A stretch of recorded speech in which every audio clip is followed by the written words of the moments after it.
संघ या संगठन बनाने की स्वतंत्रता। ठीक है, अब सीधा सीधा सा एक प्रश्न है कि संविधान के किस अनुच्छेद के अंतर्गत संघ या संगठन बनाने की स्वतंत्रता का, ठीक है, कॉन्सेप्ट है 19(1)(c). लेकिन अब इससे जुड़े हुए नोट पॉइंट को पढ़ना जरूरी है। पढ़ो। एनजीओ राजनीतिक पार्टी का गठन। हाँ, रुको एक सेकंड। एनजीओ नॉन गवर्नमेंटल, ठीक है, ऑर्गेनाइजेशन, अगर ऐसी कोई संस्था बनाना चाहता है, ठीक है, तो वो किसके अंतर्गत बनाएगा? उसको ये अधिकार कहां पर है? 19(1)(c). फिर क्या कह रहा है वो? राजनीतिक पार्टी बनाने का अधिकार, ये किसके अंतर्गत है? 19(1)(c). अगला पढ़ो। शैक्षणिक संगठन या गठन, इसी के अंतर्गत। अब इधर देख लो, जैसे हम लोग पढ़ते हैं उच्चतर माध्यमिक शिक्षक संघ, बेसिक शिक्षक संघ, समझ में आ रही है बात? या उत्तर माध्यमिक या उत्तर, ठीक है, पूर्वोत्तर रेलवे, ठीक है, मजदूर संगठन, ये जितने भी संगठन आप बनते हुए देख रहे हो, इन्हें बनाने की स्वतंत्रता कहाँ है? 19(1)(c). इतनी बात समझ में आ रही है? हाँ या ना?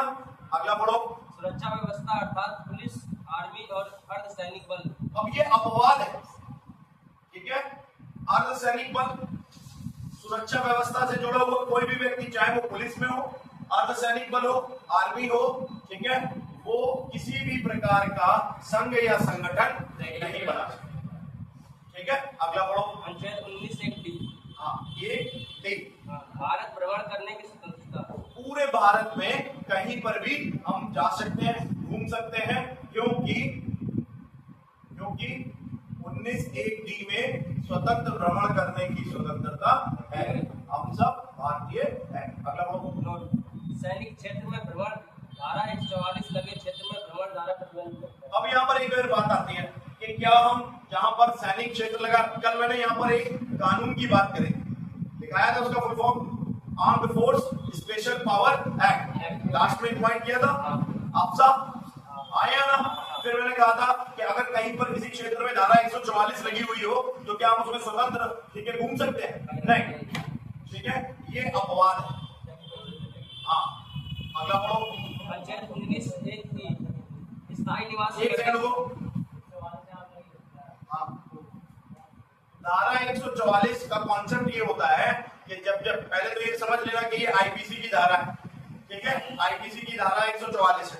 कॉन्सेप्ट ये कहता है कि इसके अंतर्गत मूल रूप से ये तब लगाई जाती है जब किसी भी प्रकार का हमको, है ना, ये दिख रहा हो कि दंगा या इस तरीके के भड़काऊ व्यक्ति को रोकना है, इस तरीके की किसी भी कार्यक्रम से, जिससे कि हमारा, ठीक है, जो भी लोकतंत्रात्मक ढांचा है, संवैधानिक ढांचा है, उसको कहीं खतरा रहा है। तो प्राइमरी तौर पर 144 लगाने का अर्थ होता है कि किसी भी प्रकार से 4 लोग एक साथ इकट्ठे ना हो, ठीक है, कहीं पर पूरे क्षेत्र में, यहाँ पर भी लगा।